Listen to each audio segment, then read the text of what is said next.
জানি না। আল্লাহর কসম, তোমার ইজ্জতের কসম, আমরা সমস্ত অসততা থেকে বাইচে থাকতে চাই। আল্লাহ, আমরা লোভ থেকে বাইচে থাকতে চাই, কিন্তু তুমি সাহায্য না করলে আমরা কখন খুলে কোথায় পা ফেলবো জানি না। আল্লাহ, আমরা কখন অসৎ হয়ে যাব।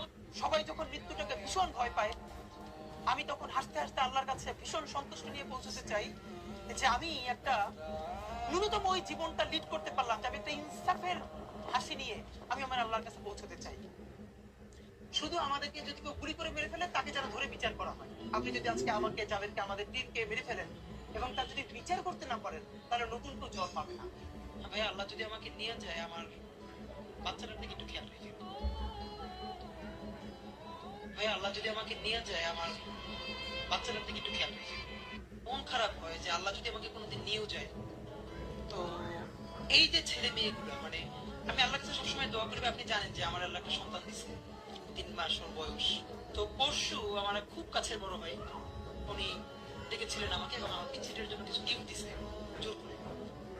তা আমার খুব মনে হচ্ছিল যে আপনি তো ভাই জানেন যে স্বাভাবিকভাবে আমাদের উপর তো থ্রেট থাকবে এবং লাইফটা যে কোনো সময় আল্লাহ নিয়ে যেতে পারে, এটা নিয়ে কোনো আফসোস নাই। আমার বাচ্চাটা তো আমি 3 মাসে 30 মিনিট কোলে নিতে পারিনি। তো আমার ওয়াইফ খুব মাঝে মধ্যে আর কি মজা করে বাচ্চারে বলে যে গেলাম মঞ্চের মুখপাত্র তোমার সাথে দেখা করতে আসছে।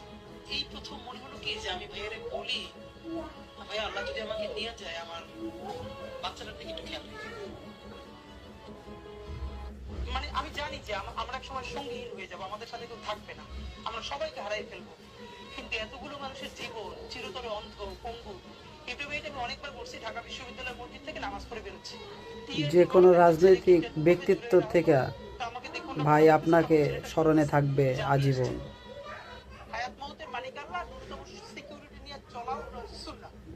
কিন্তু আমাদের লড়াইটা হলো, আমার মা স্বাভাবিকভাবেই কান্নাকাটি করেন, আমার পরিবার সবাই। তো আমি আমার মাকে বলেছি যে দেখো, মানে আমরা যে লড়াই নেমেছি, আমার একটা মনে হয় কি কোনো রাজনীতিবিদের না বাসায় মৃত্যুটা হইতে পারে, এটা কোনো ভালো মৃত্যু। যিনি রাজনীতি করেন, যিনি লড়াই করেন, যিনি বিপ্লবী, যিনি সংগ্রামী, তার মৃত্যুটা হবে একটা সংগ্রামের মধ্যে দিয়ে, একটা রাজপথে, একটা গ্লোরির মৃত্যু। আমি তো ভীষণ ভাবে প্রত্যাশা করি, আমি ছোটবেলা থেকে এই স্বপ্নটা দেখি, অনেক জায়গায় বলেছি, যে একটা তুমুল মিছিল হচ্ছে অন্যায়ের বিরুদ্ধে।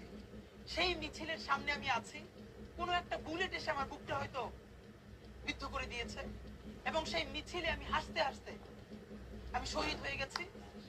এবং সবাই যখন মৃত্যুটাকে ভীষণ ভয় পায়, আমি তখন হাসতে হাসতে আল্লাহর কাছে ভীষণ সন্তুষ্টি নিয়ে পৌঁছতে চাই যে আমি একটা ন্যূনতম ওই জীবনটা লিড করতে পারলাম, যে আমি একটা ইনসাফের হাসি নিয়ে আমি আমার আল্লাহর কাছে পৌঁছতে চাই। হাসতে হাসতে আল্লাহর কাছে ভীষণ সন্তুষ্টি নিয়ে পৌঁছতে চাই যে